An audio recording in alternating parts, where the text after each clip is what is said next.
and Chicago has issued a severe thunderstorm warning for Eastern Lake County in northeastern Illinois, north central Cook County in northeastern Illinois, until 10:15 p.m.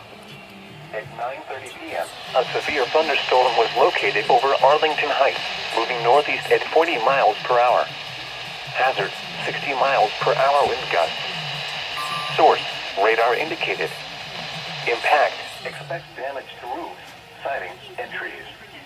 Locations impacted include Waukegan, Arlington Heights, Palatine, Hoffman Estates, Buffalo Grove, Wheeling, Northbrook, North Chicago, Gurnee, Mundelein, Highland Park, Vernon Hills, Zion, Libertyville, Lake Zurich, Lake Forest, Deerfield, Prospect Heights, Beach Park, and Glencoe.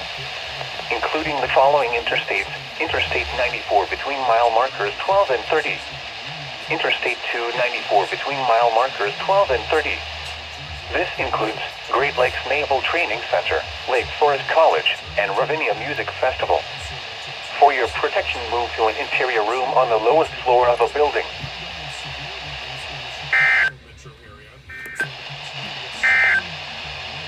The severe thunderstorm